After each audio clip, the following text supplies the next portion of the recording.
IFN Tamil மூலமாக கீதா அவங்க எல்லாருக்கும் ஒரு ஹாய் சொல்லிக்கிறேன். இன்றைக்கி நான் என்ன பண்ண போகிறேன்னா கார்ன் சீஸ் பாலக் தோசா பண்ண போகிறேன். அதை பார்க்குறதுக்கு முன்னாடி நீங்கள் என்ன பண்ணணும், பெல் ஐக்கானை ப்ரெஸ் பண்ணணும். அப்போ தான் உங்களுக்கு எல்லா வகையான நோட்டிஃபிகேஷன்ஸும் என்னோடது உங்களுக்கு கிடைக்கும். இப்போ நம்ம பண்ணுறதை பார்க்கணுன்னா அதுக்கு வேண்டிய சாமானெல்லாம் நீங்கள் என்ன பண்ணணும், ஒரு ஸ்க்ரீன்ஷாட் எடுத்து வச்சுக்கோங்க.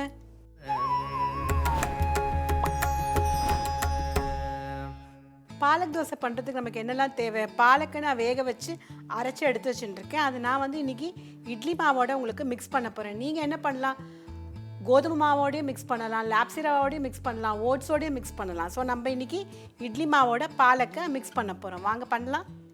ஸோ இதை நல்லா கலக்கிக்க போகிறோம். இப்போது நல்லா கலக்கிட்டு வாக்க போகிறோம். கார்னும் சீஸும் ஆல்ரெடி நான் சொல்லியிருக்கேன் உங்களுக்கு, ரொம்பவே குழந்தைங்களுக்கு ரொம்ப ஹெல்த்தியான ஒரு வெர்ஷன். அது சீஸ் வந்து வாரத்துக்கு ஒரு நாள் கொடுக்கலாம் அவங்களுக்கு. பாலக் ரொம்ப நல்லது. எந்த வகையான கீரையும் போடலாம், முளைக்கீரை, அரைக்கீரை, சிறுக்கீரை, எந்த கீரை வேணாலும் போடலாம். நீங்கள் இந்த கீரை தான் போடணுங்கிறது கிடையாது.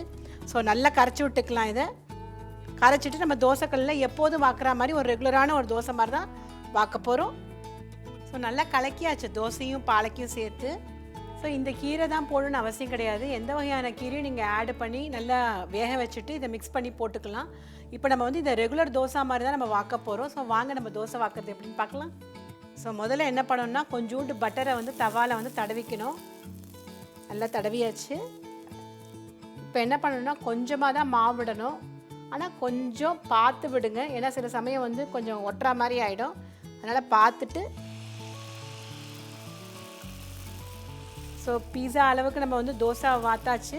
இப்போ இதுக்கு வந்து ஸ்டஃபிங் வந்து சீஸும் காணும் நம்ம போடுறதுக்காக தான் இந்த மாதிரி கொஞ்சம் தடியாக, இது கொஞ்சம் திக்கான லேயராக நம்ம போட்டிருக்கோம் இப்போது. ஸோ இப்போ கொஞ்சம் கொஞ்சமாக முதல்ல வந்து கொஞ்சமாக கானை வந்து தூவ ஆரம்பிக்கலாம். அப்போ தான் அது போய் உள்ளே உட்காரும். அது நீங்கள் வந்து குடமிளகா போடலாம், ரெட் மிர்ச்சி போடலாம், க்ரீன் மிர்ச்சி போடலாம். உங்களுக்கு என்ன கறிகாயெல்லாம் பிடிக்குமோ எல்லா கறிகாயுமே போடலாம். கொஞ்சம் வெங்காயம் கூட போடலாம், பூண்டு போடலாம். எந்த கறிகாய் உங்களுக்கு பிடிக்காதுன்னு குழந்தைங்களுக்கு பிடிக்காதோ அதை போட்டு நீங்கள் கொடுத்தீங்கன்னா சாப்பிட்ருவாங்க. இந்த மாதிரி சீஸ் போட்டு கொடுக்கறதுனால அவங்களுக்கு அதோட டேஸ்ட்டே தெரியாது. ஸோ இப்போ கார்ன் போட்டாச்சு. இப்போ அடுத்தது வந்துட்டு கொஞ்சமாக வந்து சீஸை வந்து தூவ போகிறோம்.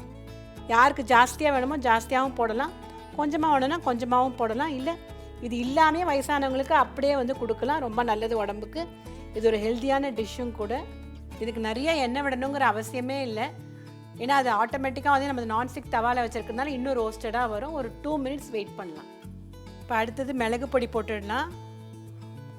ஜீரணத்துக்கு ரொம்ப நல்லாயிருக்கும், அதுக்காக மிளகு பொடி. அடுத்தது கொஞ்சோண்டு உப்பு. ஆல்ரெடி எல்லாத்துலேயுமே உப்பு இருக்குது, இருந்தாலும் கொஞ்சம் துடிக்க இருந்தால் இன்னும் ரொம்பவே நல்லாயிருக்கும். நல்ல ஹெல்த்தியான ஒரு கார்ன் சீஸ் பாலக் தோசை இப்போ ரெடியாக போகிறது. கூடிய சீக்கிரம் இதை நான் எப்படி பிளேட்டிங் பண்ணுறேன்னு பாருங்கள். கமன்னு corn cheese palak dosa ready ஆயாச்சு. குழந்தைங்களுக்கு பிடிச்சமான உணவு இது. பண்ணி பாருங்கள், அப்புறமா சொல்லுங்கள் என்கிட்ட. உங்களுக்கு இது ரொம்ப பிடிச்சிருந்துன்னா நீங்கள் என்ன பண்ணணும், IFN தமிழுக்கு லைக் பண்ணணும், மறக்காமல் ஷேரும் பண்ணணும், அதை தவிர்த்து கமெண்ட்டும் பண்ணணும். அடுத்த ஒரு வகையான ரெசிபியோடு உங்களை சீக்கிரமாக சந்திக்கிறேன். இந்தாங்க எடுத்துக்கோங்க.